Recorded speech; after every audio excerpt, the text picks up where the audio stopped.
gusto ulit mabuti street. Sana nasa mabuti at street pa yung kalagayan ngayon. May napanood akong balita tungkol sa isang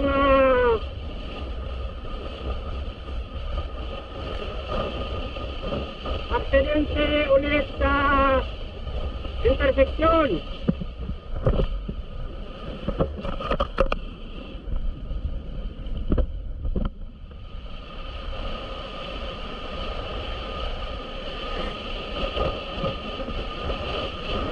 Sa bidyong kuha ng CCTV,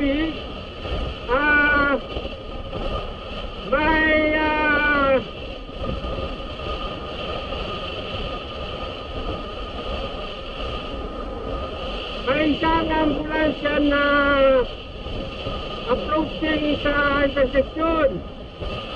Hindi naman ito emergency, kaya medyo mabagal ang takbo. Nang bigla na lang may sumulpot na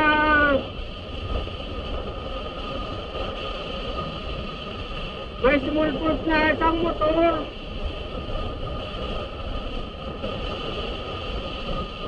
sa intersection. Kaya hindi na siguro nakapag-react at nag-brake yung rider, kaya tumalpong ito sa kanang unahang bahagi ng ambulansya.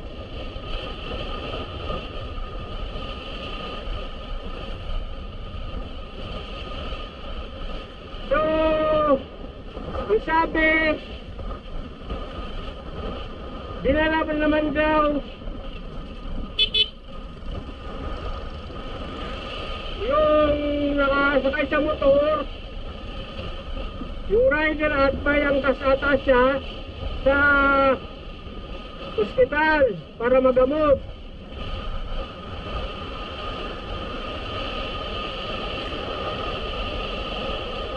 So, ayon sa report,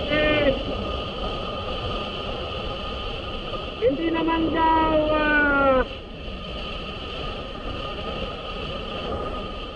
wala naman na emergency, kaya hindi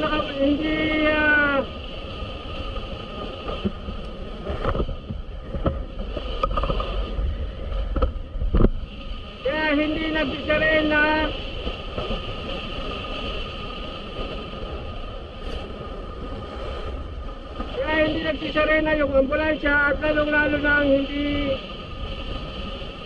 patuloy yung takbo. Pero yun na nga, itong rider diretso.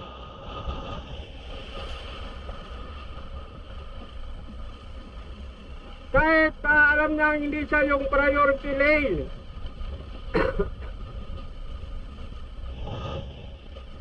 At nagkataon din na walang traffic signal sa intersection na yun.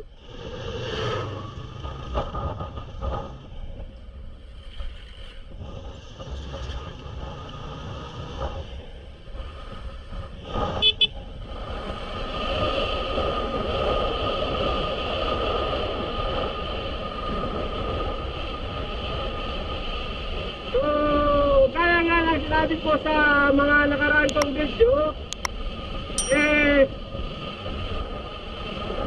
pag approaching tayo ng intersection o junction,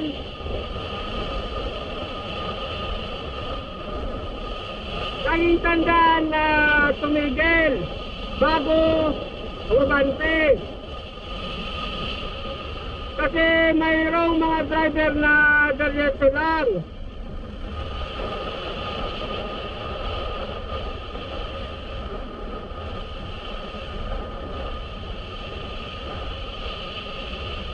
So, tumigil muna bago mag-proceed. Tingin sa kaliwat kanan kung may mabilis na sasakyan. Kung wala saka mag-proceed. Lalo na kung ang intersection ay walang traffic signal. Kasi kaya nga yun nun, siguro, ang alam nung rider walang gaanong sasakyan na dumadaan sa lugar na yun, kaya hindi man lang niya nakuha ang tumigil.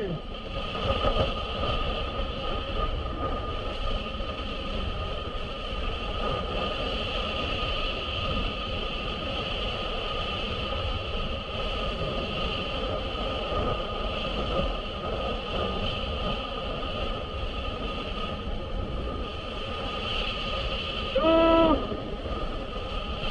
laging mag-iingat sa mga intersection o junction, lalo na pag walang mga traffic signal na hindi natin alam kung kailan ka bisigil o magpo-proceed.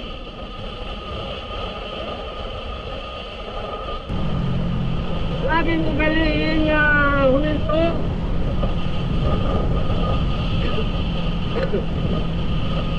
Tumungin sa kaliwat kanan bago bumante para safe.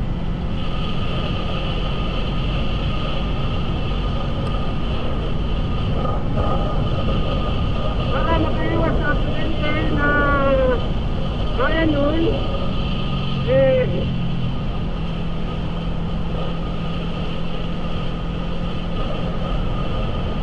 kaya namang iwasan yung mga aksidenteng ganun. So, ulit,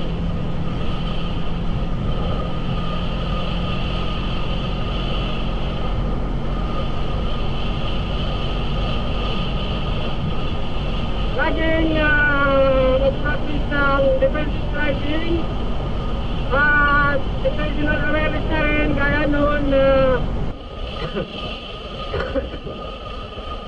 intersection na walang traffic signal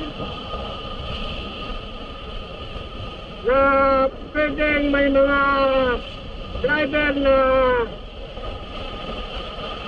dahil alam nilang priority sila alaman lang ito.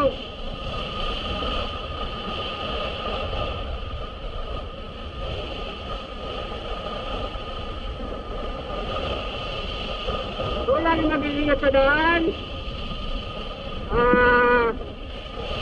preventive driving at situational awareness para iwas sa mga aksidente.